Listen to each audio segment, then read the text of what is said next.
Hello વિદ્યાર્થી મિત્રો, હું રાજેશ પટેલ સ્વાગત કરું છું એમએસ વિઝન એકેડમીના ઓનલાઈન પ્લેટફોર્મ પર. મિત્રો, આજે આપણે જોઈશું ધોરણ 7 ગણિતનું ચેપ્ટર નંબર 1 પૂર્ણાંક સંખ્યાઓ. મિત્રો, આપણે આગળના વિડીયોમાં જોયું હતું કે બે ઋણ પૂર્ણાંકોનો ગુણાકાર હંમેશા ધન થાય છે. બે ઋણ પૂર્ણાંક એટલે કે દાખલા તરીકે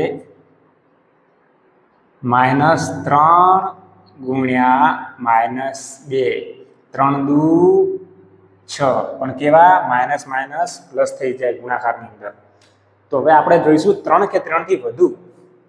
તો જોઈએ 3 ઋણ પૂર્ણાંકમાં આપણે લખીએ -4 ગુણ્યા -3 ગુણ્યા -2. જવાબ શું આવશે? 4 તરી 12, 12 દુ 24, પણ 24 કેવા આવશે? ઋણ. તો હવે આપણે જોઈશું 3 ની જગ્યાએ 3 થી વધુ એટલે કે 4 ઋણ પૂર્ણાંકો. 4 ઋણ પૂર્ણાંકમાં -4 ગુણ્યા -3 ગુણ્યા -2 ગુણ્યા -1. હવે જોઈએ કે 4 તરી 12, 12 દુ 24, 24 એકા 24. જવાબ આવશે 24, પણ કેવો આવશે? ધન પૂર્ણાંક આવશે. કેમ? આના પરથી આપણે એક કારણ કાઢી શકીએ કે બે ઋણ પૂર્ણાંકોનો ગુણાકાર હંમેશા ધન થાય છે. 4 ઋણ પૂર્ણાંકોનો ગુણાકાર હંમેશા ધન થાય છે. 3 ઋણ પૂર્ણાંકોનો ગુણાકાર ઋણ થાય છે. એના પરથી આપણે તારણ કાઢી શકીએ કે એકી સંખ્યામાં આવતી ઋણ પૂર્ણાંકોની સંખ્યાનો ગુણાકાર હંમેશા ઋણ થાય છે, જ્યારે બેકી સંખ્યામાં ઋણ પૂર્ણાંક આવતી સંખ્યાઓનો ગુણાકાર હંમેશા ધન થાય છે. એટલે આના તારણ પરથી આપણે મિત્રો લખી શકીએ કે ઋણ પૂર્ણાંક સંખ્યા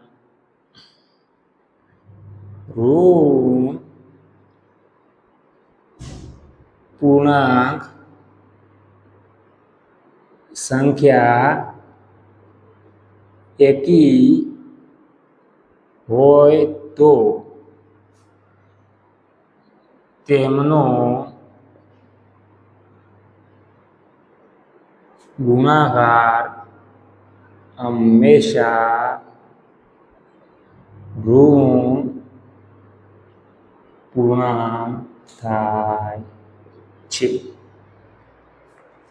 એવી જ રીતે બેકી સંખ્યા માટે આપણે લખી શકીએ કે ઋણ પૂર્ણાંકની સંખ્યા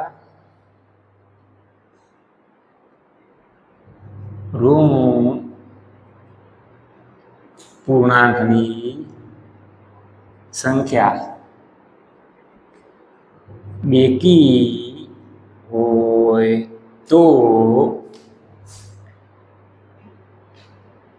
તેમનો ગુણાકાર હંમેશા ધન પૂર્ણાંક થાય છે. હવે આ સ્ટેટમેન્ટ ઉપરથી આપણે જોઈએ તો જો અહીંયા શું હતું? બે ઋણ પૂર્ણાંક સંખ્યાઓ કેટલી આવી? 1 અને 2. એટલે બેકી સંખ્યા થઈ. તો બેકી સંખ્યાનો શું આવ્યો જવાબ? ધન આવ્યો. તો શું હતું? આપણે અહીંયા શું કીધું હતું કે બેકી સંખ્યા હોય તો હંમેશા શું મળે? ધન પૂર્ણાંક જ એનો ગુણાકાર મળે. અને એકી સંખ્યા હોય તો એનો ગુણાકાર શું મળે? હંમેશા ઋણ પૂર્ણાંક જ મળે. અહીંયા જુઓ 1 અને 2 હતા, બેકી સંખ્યામાં આવી ગયા એટલે ધન. અહીંયા 1, 2 અને 3. તો અહીંયા શું આવ્યું? 1, 2 ને 3, કુલ ટોટલ સંખ્યાઓ 3. તો 3 એ શું થઈ ગયું? એકી સંખ્યા. તો એકી સંખ્યા માટે શું આવે? ઋણ પૂર્ણાંક. તો શું આવ્યું? -24 ઋણ આવ્યા. અહીંયા જુઓ 1, 2, 3 ને 4 સંખ્યાઓ. 4 સંખ્યાઓ એટલે 4 એટલે કઈ સંખ્યા કહેવાય? બેકી. બેકી વાળો જવાબ શું આવે? ધન પૂર્ણાંક. તો અહીંયા જે 24 શું આવ્યા? ધન આવ્યા. આ રીતે આપણે જોઈશું. અહીંયા આ તમને કોઈ દર્શાવવાની જરૂર નથી, જાતે આપણે એટલું સમજી લેવાનું કે સંખ્યાઓ કેટલી આપેલી છે. 1 અને 2 સંખ્યા, 2 એટલે બેકી હોય તો ધન પૂર્ણાંક આપશે. 1, 2 ને 3 સંખ્યા, 3 સંખ્યાઓ એકી હોય તો ઋણ પૂર્ણાંક આવશે.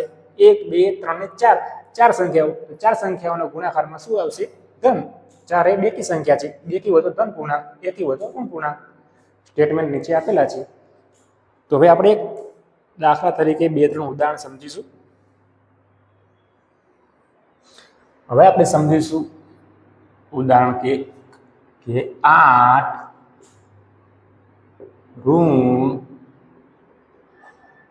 પૂર્ણાંક નો ગુણાકાર બરાબર ખાલી જગ્યા. હવે જુઓ અહીંયા કેટલી સંખ્યાઓ આપી છે આપણને? 8. કેટલી આપી છે? 8. 8 એકિક બેકી કે બેકી? તો બેકી સંખ્યા માટે શું આવે જવાબ? ધન પૂર્ણાંક. તો અહીંયા જવાબ શું આવશે? ધન પૂર્ણાંક. ઉદાહરણ બીજું લઈએ. 5 ઋણ પૂર્ણાંકનો ગુણાકાર. જવાબ શું આવશે મિત્રો? 5. કેટલી સંખ્યાઓ છે? 5. તો 5 સંખ્યા માટે શું આવશે? એકી. તો એકી સંખ્યા કેટલી? એકી. તો એકીનો જવાબ શું આવશે? ઋણ.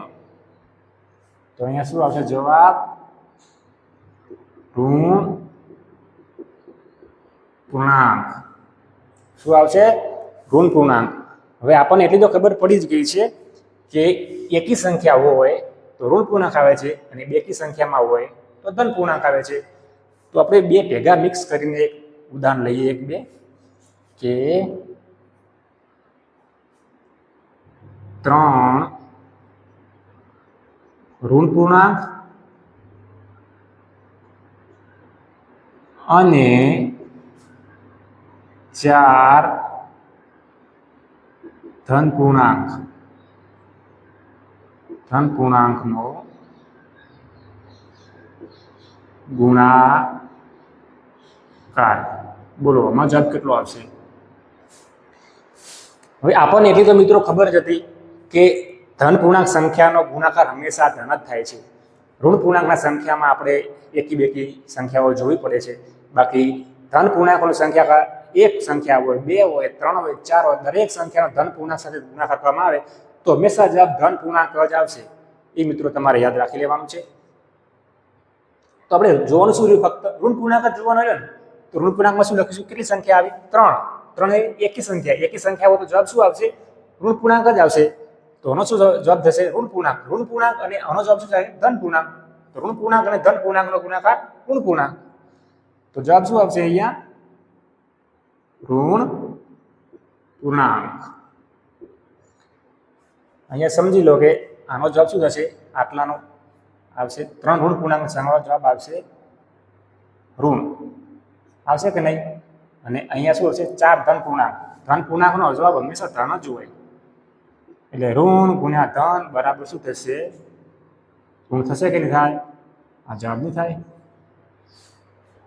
એ રીતનું ઉદાહરણ બીજું લઈ લઈએ. ચોથું 4 3 જગ્યાએ આપણે લઈશું એ 6 લઈ લઈએ. 6 ઋણ પૂર્ણાંક અને 3 ધન પૂર્ણાંક નો ગુણાકાર બરાબર ખાલી જગ્યા. આનો જવાબ શું આવશે મિત્રો? બતાવો ચલો.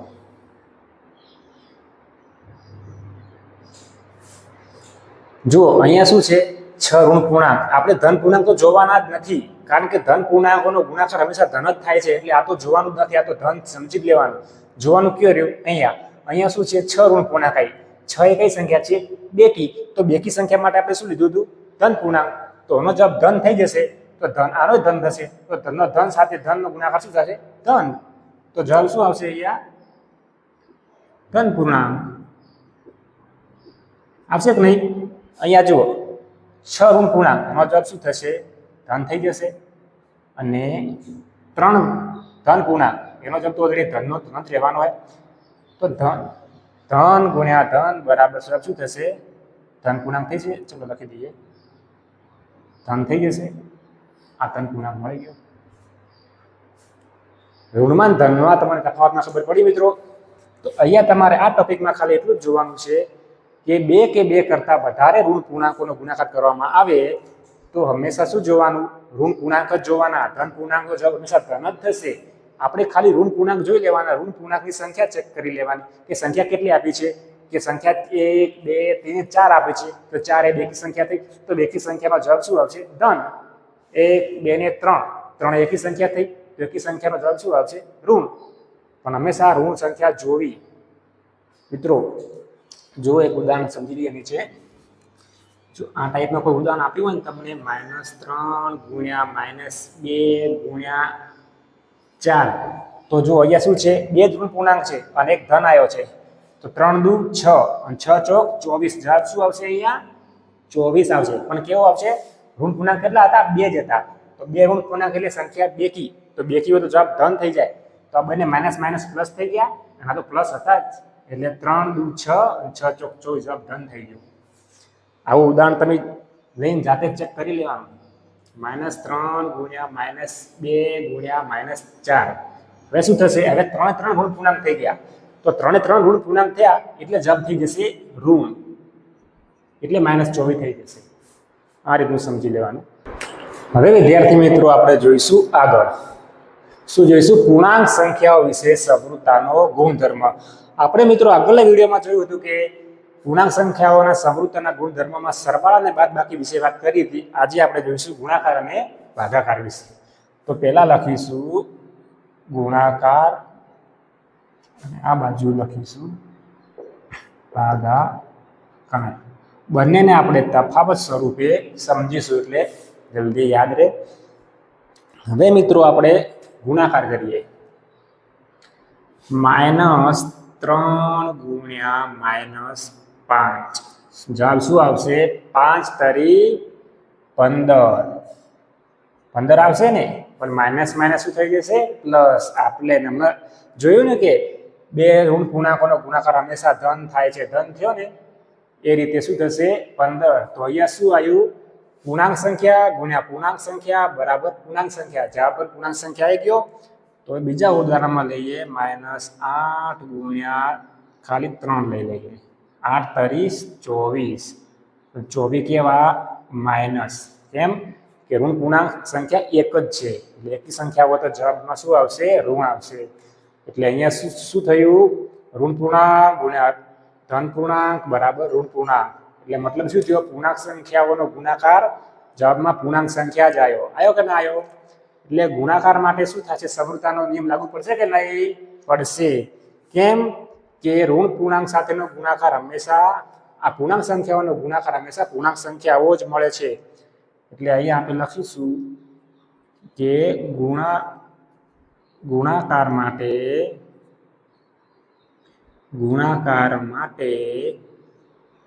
સમૃદ્ધતાનો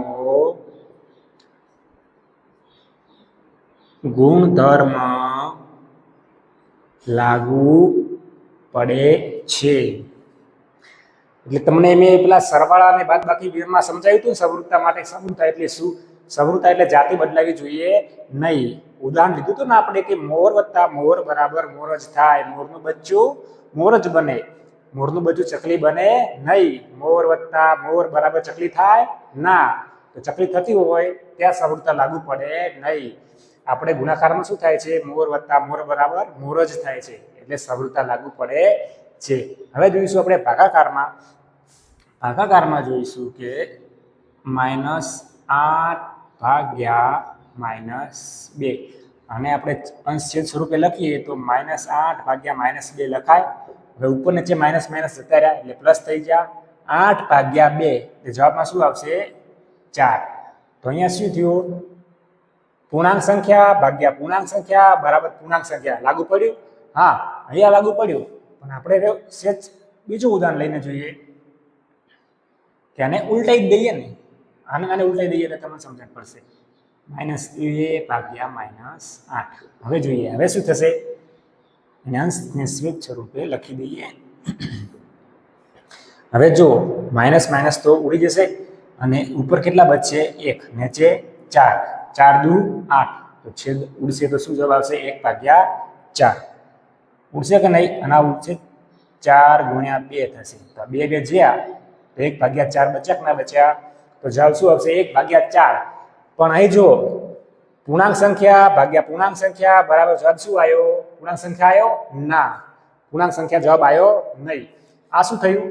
સમય સંખ્યા બની ગઈ. અંશ અને છેદના સ્વરૂપમાં દર્શાવ્યું એટલે શું થઈ ગયું? સમય સંખ્યા બની ગઈ. એટલે અહીંયા પૂર્ણાંક સંખ્યાના ભાગાકારમાં પૂર્ણાંક સંખ્યા જવાબ મળતો નથી, એટલે કે અહીંયા સમરૂપતા લાગુ પડતી નથી.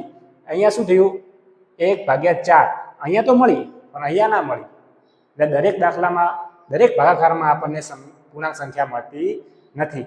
શું મળ્યું? 1/4 P/Q ના સ્વરૂપમાં લખાઈ ગયું. Q નોટ ઇક્વલ ટુ 0 એટલે શું થાય? સમય સંખ્યા, જે તમારે આગળના ધોરણમાં શીખવામાં આવશે. સમય સંખ્યાને આપણે Q વડે દર્શાવી છે. સમય સંખ્યા, અસમય સંખ્યા, વાસ્તવિક સંખ્યા, જે આપણને આગળના ધોરણમાં શીખવાનું છે. તો મિત્રો આ શું થયું? P/Q ના સ્વરૂપમાં લખાઈ ગયું. શું લખાઈ ગયું? P/Q ના સ્વરૂપમાં લખાઈ ગયું. Q નોટ ઇક્વલ ટુ 0 એટલે શું થશે? આ થઈ જશે સમય સંખ્યા. આ શું થઈ ગયું? જવાબ મળી ગયો આપણને સમય સંખ્યા. જવાબ મળી ગયો.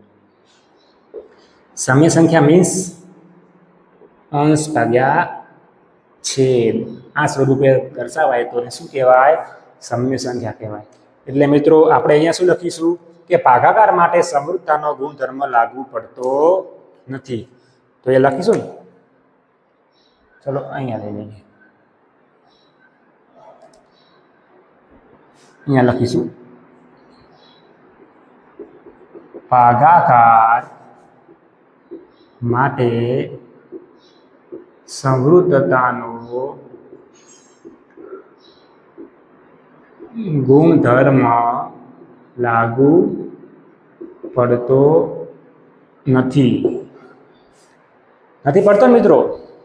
કેમ? કે અહીંયા P/Q ના સ્વરૂપમાં દર્શાવાય એટલે સમય સંખ્યા થઈ જાય છે. આપણે શું લાવવાનું હોય છે? જવાબમાં પૂર્ણાંક સંખ્યા લાવવાની હોય છે. વિદ્યાર્થી મિત્રો આપણે આગળ જોઈશું પૂર્ણાંક સંખ્યાઓ માટે ક્રમનો ગુણધર્મ.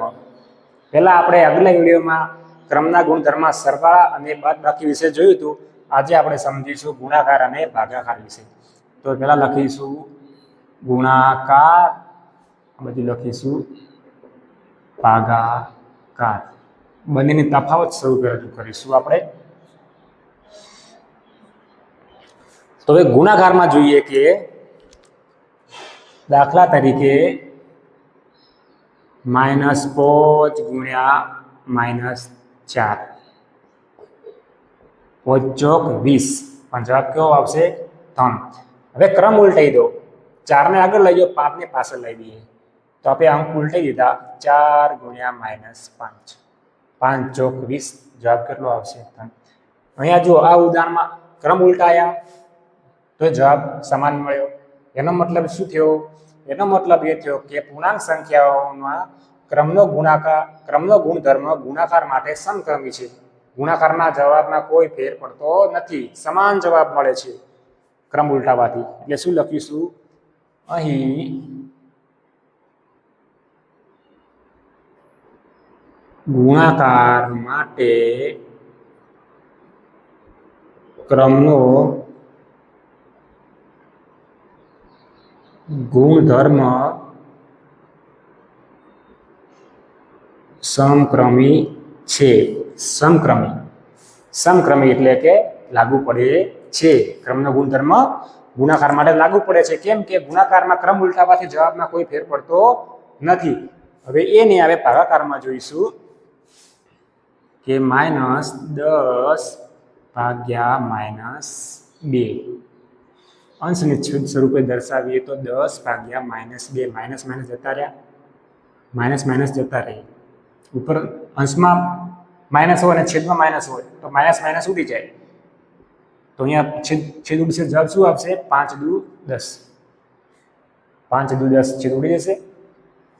છેદ ઉડાડતા ના આવડતો હોય તો 10 ના ભાગ પાડી દેવાના. 5 ગુણ્યા 2 2 જતા રહ્યા. ઉપર શું બચ્યું? 5. નીચે કશું નહીં બચ્યું. એટલે એક લખો તો ચાલે, ના લખો તો બી ચાલે.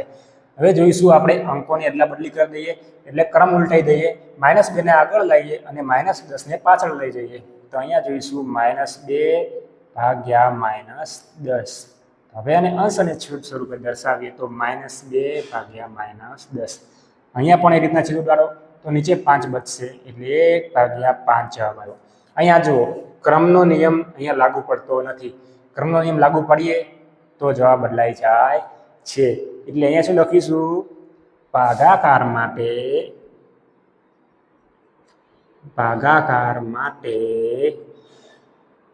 ક્રમનો ગુણધર્મ લાગુ પડતો નથી. કેમ કે જવાબ બદલાઈ જાય છે. તમે ક્રમમાં આગા પાછું કરો એટલે જવાબ જલ્દી બદલાઈ જાય છે. જ્યારે ગુણાકારમાં તો સમક્રમી છે, જવાબ બદલાતો નથી. હવે આપણે જોઈશું શૂન્ય વડે ગુણાકાર. શું જોઈશું? શૂન્ય વડે ગુણાકાર. હવે મિત્રો આપણે જોઈએ કે કોઈ બી સંખ્યાને તમે શૂન્ય વડે ગુણાકાર કરશો, એક્સ વાય ને જે સંખ્યા લઈ લો, વાસ્તવિક સંખ્યા સુધી સંખ્યા લઈ લો, બધી તો તમે એનો શૂન્ય વડે ગુણાકાર કરશો, જવાબમાં શું આવશે? શૂન્ય જ. એનો જવાબ શૂન્ય જ થશે. જો -3 ગુણ્યા 0 તો જવાબમાં શું થશે? 0 થશે કે નહીં થાય? હવે લખી દો 5 ગુણ્યા 0 જવાબમાં શું થશે? 0 લખી દો. -3 ગુણ્યા 8 ગુણ્યા 0 એક 0 આવી ગયો એટલે જવાબમાં શું થશે? 0. એટલે શું આના દ્વારા આના ઉદાહરણ પરથી આપણે શું તારણ કાઢી શકીએ? તારણ એ કાઢી શકીએ કે કોઈ પણ પૂર્ણાંક સંખ્યાઓ અને શૂન્ય વચ્ચે ગુણાકાર કરવામાં આવે તો જવાબ હંમેશા શૂન્ય જ મળે છે. શું મળે છે? જવાબ શૂન્ય. ગમે તેટલી મોટી સંખ્યા લઈ લો, અહીંયા ગમે તેટલી મોટી સંખ્યા લઈ લો, પણ એના સાથે જવાબ જો ગુણાકારમાં શૂન્ય હશે ને તો આખો જવાબ 0 થઈ જશે. જો તમે કોઈ મોટી સંખ્યા લઈ લો, 3850 ગુણ્યા 10 ગુણ્યા 0, આટલી મોટી સંખ્યા હે ને તો એનો જવાબ શું થઈ જશે? 0. કોઈ બી મોટી સંખ્યા લઈ લો, તમે ગમે તેટલી સંખ્યા લઈ લો છો તો 50,000 લઈ લો, 50,000 ગુણ્યા 0 તો જવાબમાં શું થશે? 0. સમજણ પડી? હવે વિદ્યાર્થી મિત્રો આપણે આગળ જોઈશું ગુણાકાર માટે જૂથનો નિયમ.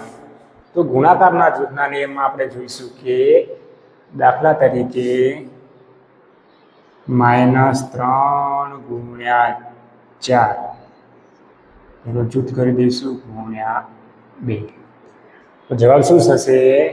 4 તરી 12 કેવા? માઇનસ ગુણ્યા 2 12 દુ 24 પણ કેવા? માઇનસ. પ્રથમ જૂથ માટે પણ જવાબ કેટલો આવ્યો? -24. હવે આ બીજું જૂથ બનાવી દઈએ તો જૂથમાં શું લખીશું? આગળ -3 આગળ લઈ લઈશું, 4 ગુણ્યા 2 થશે કે નહીં? તો અહીંયા જવાબ શું આવશે? -3 એમના એમ ગુણ્યા 4 દુ 8 8 તરી 24 પણ કેવા? માઇનસ. તો ગુણાકાર માટે જૂથનો નિયમ લાગુ પડે છે કે નહીં મિત્રો? યસ, ગુણાકાર માટે જૂથનો નિયમ લાગુ પડે છે. બંને માટે જવાબ સેમ આવે છે એટલે આપણે શું લખીશું? અહીંયા a ગુણ્યા b કૌંસ બાર c લખી દો. પહેલા a ગુણ્યા b નું જૂથ કરી દો, પછી એ આગળ લઈ દો અને 2 ગુણ્યા c નું જૂથ કરી દો. બંનેના જવાબ શું આવે છે? બરાબર. તો અહીંયા શું લાશે કે ગુણાકાર માટે જૂથનો નિયમ લાગુ પડે છે. હવે આપણે આગળ જોઈશું કે એવો એક બીજો નિયમ છે ગુણાકાર માટે, આપણે જોઈશું.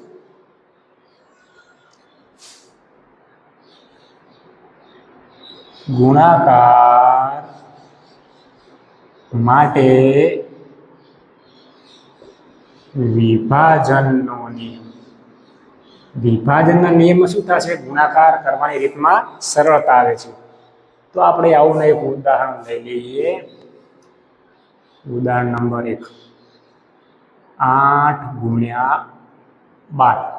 હવે જો આપણે 12 ના 2 ભાગ પાડીએ, 10 વત્તા 2, તો શું લખાશે?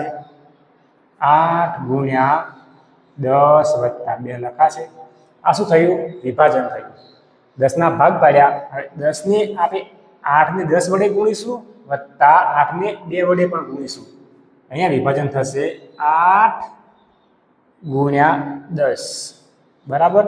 વચ્ચે શું આવ્યું? વત્તા. હવે પાછા ફિર 8 ગુણ્યા 2. વિભાજન થઈ ગયું. ઠીક है ना મિત્રો? જવાબ શું આવશે અહીંયા? 8 દાન 80 વચ્ચે વત્તા 8 દુ 16, 80 ને 16 96. જવાબ આવ્યો કે ના આવ્યો? 96. તો અહીંયા જવાબ શું લખી શકાશે? 12 અઠા 96. થાય કે ના? તો અહીંયા વિભાજનનો નિયમ લાગુ પાડ્યો. આપણે વિભાજન કરીને આપણે ગુણાકાર કર્યો. એકદમ સરળતા થઈ કે ના થઈ? એવી જ રીતે હવે ઉદાહરણ બીજું લઈએ. આપણે અહીંયા ઉદાહરણ બીજું લઈએ. એવું લઈએ કે 6 ગુણ્યા 10 લઈએ. તો હવે અહીંયા આપણે એક માઇનસમાં વિભાજન કરીશું. તો અહીંયા આપણે શું લખીશું? 6 ગુણ્યા અહીંયા 10 ને લઈએ, સોરી આપણે 8 લઈએ એટલે માઇનસમાં થઈ જાય. તો શું લખીશું? 10 માઇનસ 2. 10 માઇનસ 2 એટલે 8 થશે. યસ. હવે એનું વિભાજન કરીશું. 6 ને પહેલા 10 સાથે ગુણીશું તો 6 ગુણ્યા 10 થશે. હવે વચ્ચે માઇનસ, તો માઇનસ. હવે 6 ગુણ્યા 2 તો શું આવશે? 6 ગુણ્યા 2 તો 10 6 60 વચ્ચે માઇનસ 6 દુ 12. તો 60 માંથી 12 જાય એટલે કેટલા બચે? 48. તો અહીંયા શું આવશે? 8 6 48 આવશે કે નહીં? જવાબ સેમ મળ્યો કે ના મળ્યો? અહીંયા બી જવાબ સેમ થઈ ગયો. તો ગુણાકારના વિભાજનથી આપણે ગુણાકારનું એકદમ સરળતાથી કરી શકીએ મિત્રો. બહુ મોટો આ તો આપણે નાના ગુણાકારના ઉદાહરણ સમજ્યા. બાકી કોઈ મોટા ગુણાકાર હોય ને તો આપણે વિભાજનના નિયમથી આપણે સરળતાથી નાના કરી શકીએ અને જવાબ પણ સચોટ જવાબે પહોંચી શકીએ. તો એના માટે આપણે શું લખી શકીએ? અહીંયા લખવું હોય પ્લસ માટે તો શું લખી શકીએ? આ રીતે લખાશે. અહીંયા લખાશે a ગુણ્યા b બરાબર આ લખી શકાય છે. b વત્તા c લઈ લઈએ ને આટલેથી જ.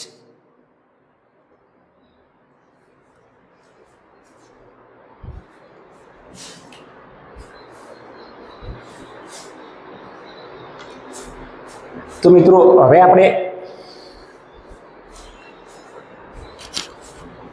અહીંયા શું લખી શકીએ કે લખી દઈએ, આ લખી દઈએ. આને લઈશું a અને b અને આને c લઈ લઈએ.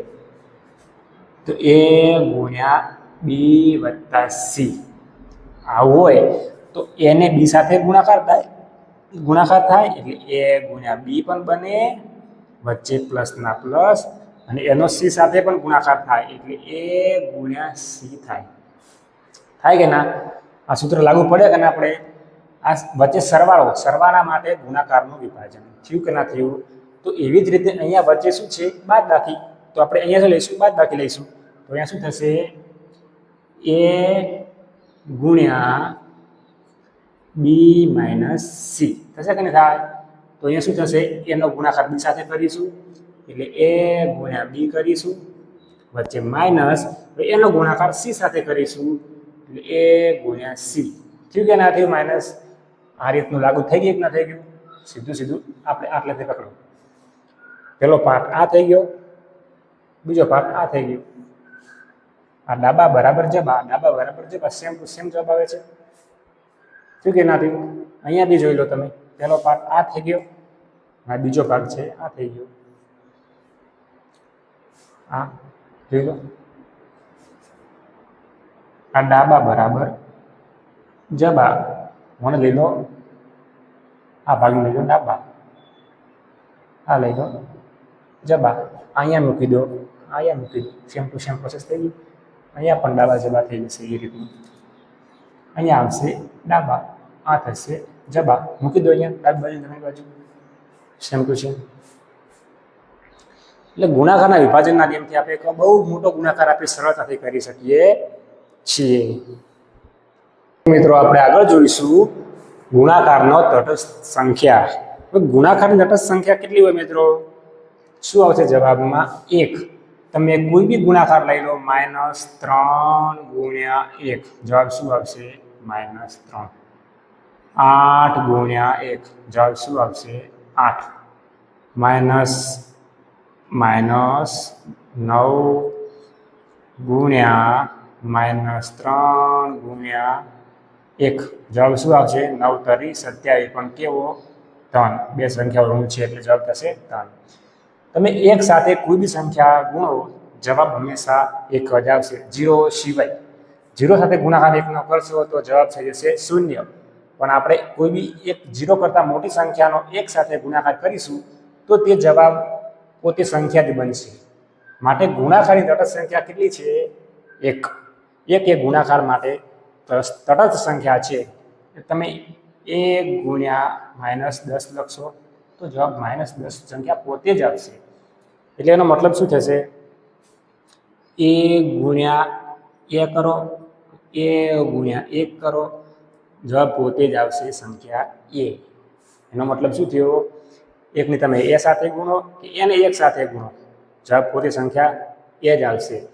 એટલે જવાબ પોતેની પોતે જ સંખ્યા બનતી હોય તો ગુણાકાર માટે તે તટસ્થ સંખ્યા કહેવાય.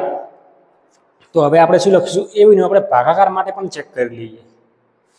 જોઈ લો આ બાજુ કે ભાગાકાર માટે જોવું હોય તો -8 ભાગ્યા 1, જવાબ શું થશે? -8. -9 ભાગ્યા 1, જવાબ શું થશે? -9. 6 ભાગ્યા 16 ભાગ્યા 1, જવાબ શું થશે? 16. કોઈ બી સંખ્યા સાથે તમે ભાગાકાર ના કરો તો પણ તે જવાબ પોતે જ બને છે. એટલે એ શું લખીશું? a ભાગ્યા 1 લખો તો જવાબ પોતે એ જ બને. પણ 1 ભાગ્યા a લખી શકાય નહીં. 1 ભાગ્યા a લખો તો જવાબ થઈ જાય સમય સંખ્યા. એટલે ગુણાકાર માટે તટસ્થ સંખ્યા 1 છે, જ્યારે ભાગાકાર માટે તટસ્થ કહી ના શકાય, પણ છેદમાં 1 આવે તો તે જવાબ પોતે જ બની શકે છે.